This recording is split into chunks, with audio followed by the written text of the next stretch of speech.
बिहार के डिप्टी को तारापुर क्यों जाना पड़ा चुनाव लड़ने?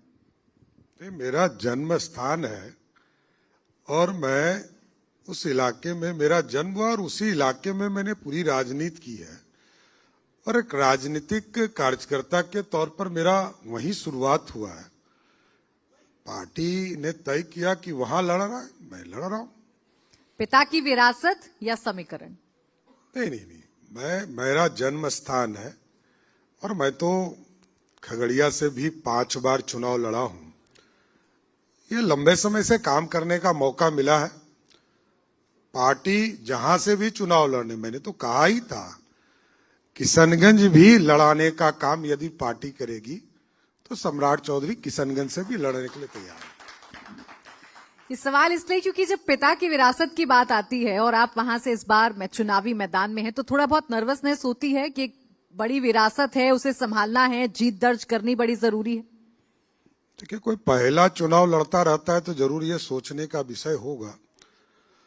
5 चुनाव मैं स्वयं लड़ा हूं और कितने को चुनाव लड़ाया मेरे को भी याद नहीं है।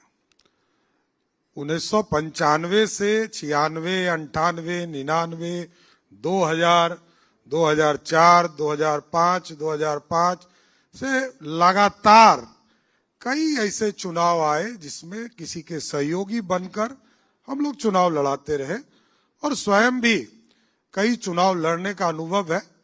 इसलिए जनता के बीच में गए हैं और स्वाभाविक है इलेक्टोरल के तौर पर, क्योंकि हमारा विधान परिषद के सदस्य के तौर पर अगले साल हमारा टर्म खत्म हो रहा है, तो जनता के बीच में रेन्युअल होगा तो ज्यादा खुशी होगी। इस बार का चुनाव अहम इस वजह से क्योंकि आपकी सियासत पर बड़े व्यक्तिगत और बड़े गंभीर आरोप इस बार लगाए गए हैं। आरोप यह है कि आप झूठ बोलते हैं, फर्जी डिग्री दिखाते हैं और आपराधिक बैकग्राउंड है। अब देखिए, जो स्वतंत्रता सेनानी में जो लोग जेल गए होंगे अपराधी हैं क्या? प्राची जी, मैं ये जानना चाहता हूं।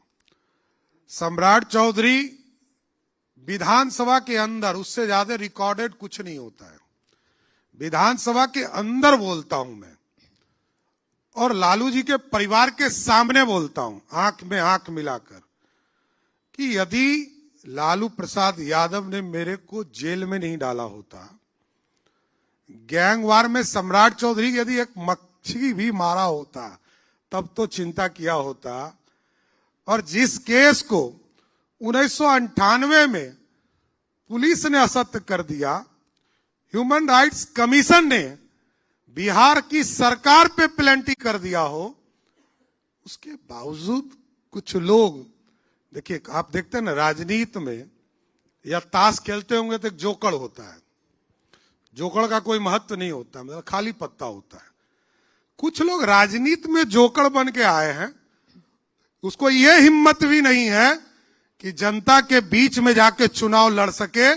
मैं तो चुनाव लड़ने गया हूं, जनता तय करेगी कि सम्राट चौधरी झूठ बोल रहा है कि कोई दूसरा व्यक्ति झूठ बोल रहा है। जिन्हें आप जोकर कह रहे हैं वही घूम घूम कर ये कह रहे हैं कि बिहार में बीजेपी की इतनी हैसियत नहीं है या बीजेपी अकेले दम पर चुनाव लड़ सके, बीजेपी में इतनी हिम्मत नहीं है, वो डरती है बिहार में अकेले चुनाव लड़ने पर। गलतफहमी में है ना। 1990 में भारतीय जनता पार्टी ने लालू प्रसाद को मुख्यमंत्री बनाया, लेकिन 6 महीने में वो आदमी बदल गए। नीतीश जी को भी 2000 से, नीतीश जी अपने मंचों से कहते हैं कि हमको सरदे अटल बिहारी वाजपेयी जी ने मुख्यमंत्री बनाया और मुख्यमंत्री नीतीश कुमार जी ने बिहार के विकास के लिए काम किया।